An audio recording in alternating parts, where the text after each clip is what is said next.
En esta parte de la simulación, los dos interruptores del circuito están en posición superior. Esto significa que las redes de la polarización de la base y del colector están configuradas de forma diferente. Y pues eso quiere decir que ya no hay cambios adicionales conectados y el transistor depende principalmente de las resistencias que ya están fijas.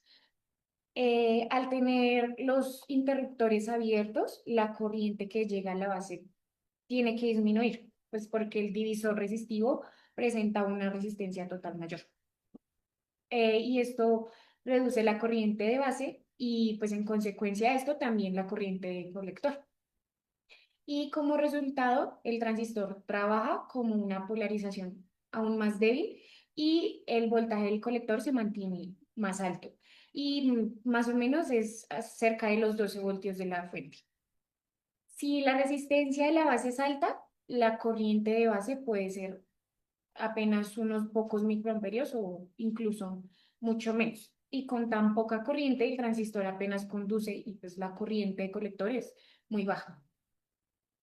Cuando se ajusta el potenciómetro de la base hacia una resistencia menor, la corriente de base tiene que aumentar. Y esto hace que el transistor comience a entrar en su región activa.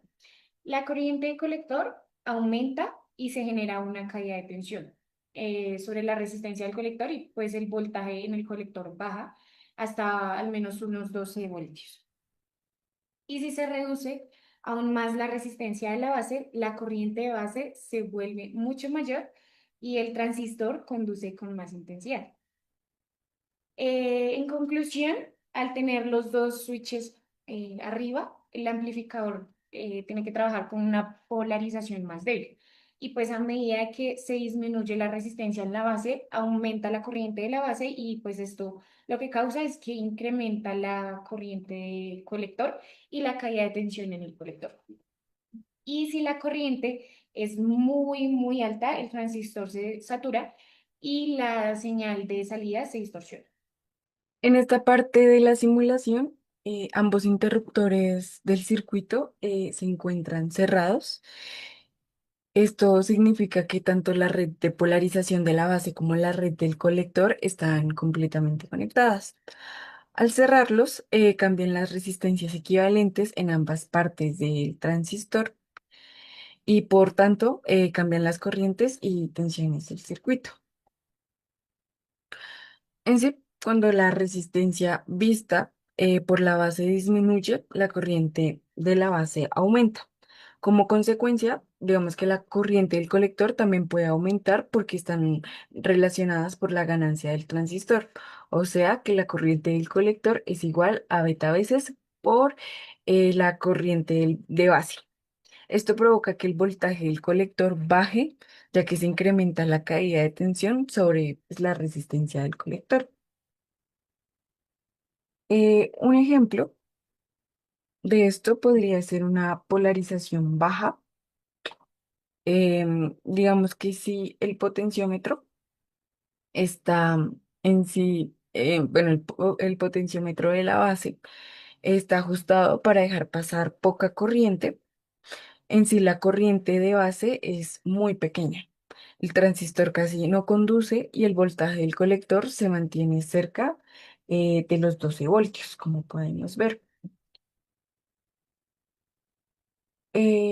Digamos que cuando hay aumento de la polarización de la base, la corriente de base crece y el transistor entra a bueno, en sí, a la región activa. Ahora la corriente del colector, pues, aumenta, generando una caída de tensión en la resistencia del colector. En este punto, el voltaje del colector en sí baja, en este caso aproximadamente a 8,7 voltios, aproximadamente 9 voltios. Y otro ejemplo que podríamos dar es que digamos que si digo, bueno, si sigo aumentando la polarización o reduzco la resistencia del colector, la corriente del colector aumenta mucho más. En esta parte de la simulación se mantienen los dos interruptores en sí cerrados, igual que antes, pero ahora en sí el aumento de la amplitud de la señal de entrada es de 50 milivoltios y tiene una frecuencia de 1 kHz. Esto, digamos que me permite observar cómo el transistor responde ante una señal un poco más grande y cómo cambian las corrientes y tensiones en el circuito. En general, al tener una señal de entrada mayor, la base recibe una variación más amplia de voltaje, lo que hace que la corriente de base varíe más. Esto se traduce a una corriente de colector más grande, lo que aumenta la amplitud de señal de salida, pero también puede hacer que el transistor se acerque a la saturación si la polarización es alta. Digamos que un ejemplo de esto sería cuando en sí la base en sí tiene una resistencia baja y en sí una corriente, bueno, tiene una resistencia alta y tiene una corriente muy baja.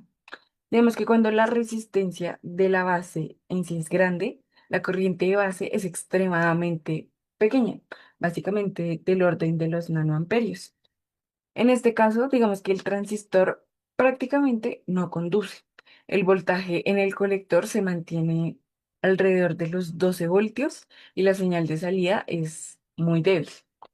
En el osciloscopio se ve apenas, digamos que una onda porque el transistor está en sí casi en corte. Digamos que en este caso al reducir la resistencia de base, la corriente de base aumenta hasta el orden de los microamperios y esto provoca que la corriente del colector suba a unos pocos miliamperios y el voltaje del colector baje aproximadamente a los 10 voltios. En este punto el transistor trabaja en lo que se le podría decir que es la región activa y en sí la señal de salida ya se nota claramente pues, amplificada e invertida respecto a la entrada. Digamos que si yo sigo reduciendo la resistencia, la corriente de base puede llegar a varios en sí microamperios. Y la corriente del colector en sí puede alcanzar sí, también a los miliamperios. En este caso, digamos que el transistor conduce mucho, el voltaje colector cae incluso en sí a un voltaje de 1,3 voltios y la salida empieza a saturarse. En sí, en el osciloscopio se observa que la onda se recorta en la parte inferior, indicando que el transistor está saturado y la amplificación deja de ser lineal.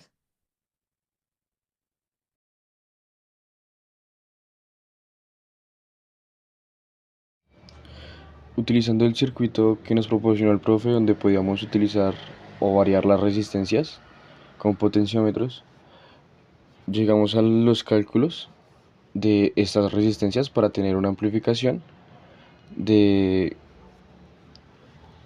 una onda de 10 milivoltios a una de 400 milivoltios. Se tuvo que polarizar el transistor cumpliendo las condiciones de la región activa, donde se polarizaba de 0,7 de base emisor, el voltaje de base emisor, y utilizamos inversa de el voltaje de base a colector. Eh, ya cumpliendo las funciones, cumpliendo el circuito en estado activo, vemos la amplificación. Observamos que la corriente se multiplica 200 veces gracias al beta forzado en el colector. Y ya.